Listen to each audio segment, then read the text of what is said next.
ఆంధ్రప్రదేశ్ రాజకీయాలు మరోసారి వేడి పుట్టించాయి. జగన్ పై ఏపీ కాంగ్రెస్ అధ్యక్షురాలు షర్మిల తీవ్ర వ్యాఖ్యలు చేశారు. కాంగ్రెస్ పార్టీ కార్యకర్తలతో జరిగిన కడప జిల్లా స్థాయి సమావేశంలో జగన్ పై మండిపడ్డారు. సజ్జల రామకృష్ణారెడ్డి చేసిన వ్యాఖ్యలు మహిళా మనోభావాలను దెబ్బతీశాయని ఫైర్ అయ్యారు. ఆ వ్యాఖ్యలను కాంగ్రెస్ పార్టీ ఖండిస్తున్నది. మహిళలను అవమానించేలా రాజకీయం చేయగల అర్హత లేదని షర్మిల మండిపడ్డారు. తనపై కూడా సోషల్ మీడియా వేదికగా జగన్ అనుచరులు దుష్ప్రచారం చేశారని షర్మిల ఆరోపించారు. ఇది రాజకీయ శీలానికి దారితీసే వ్యవహారం కాదని విమర్శించారు.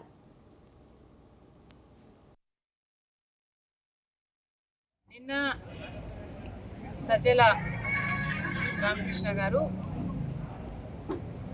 మహిళలని ఏ మహిళలైతే కడుపు మంటకి గురై వేశ్యల రాజధాని అని ఎలా అయితే వాళ్ళకు అవమానం కలిగించినట్టు భావించి ఎంతమంది అయితే ఉద్యమించారో వాళ్ళ మీద ద్వేషం చిమ్ముతూ సజ్జల గారు చేసిన వ్యాఖ్యలు వారు పిశాచులని రాక్షసుల్లాగా ప్రవర్తిస్తున్నారని, ఇంకా చాలా నీచంగా సంకర జాతి అని చాలా నీచంగా మాట్లాడడం జరిగింది. వాటిని కూడా కాంగ్రెస్ పార్టీ ఖండిస్తుంది. తప్పు చేసినప్పుడు క్షమించండి అని అడగడంలో నామోషి లేదు. అలా కాకుండా మూర్ఖుల్లాగా చేసిన తప్పే మళ్ళీ మళ్ళీ చేస్తున్నారు. ఇది వైసీపీకి కొత్తేమీ కాదు.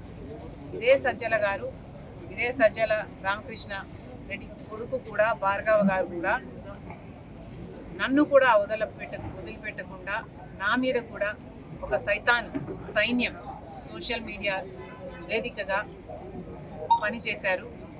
రాజశేఖర రెడ్డి బిడ్డనని చూడలేదు, ఒక మహిళనని చూడలేదు, ఒక తల్లినని చూడలేదు. చాలా కించపరిచిన సందర్భాలు అనేకం. నిన్న సజ్జల రామకృష్ణ గారు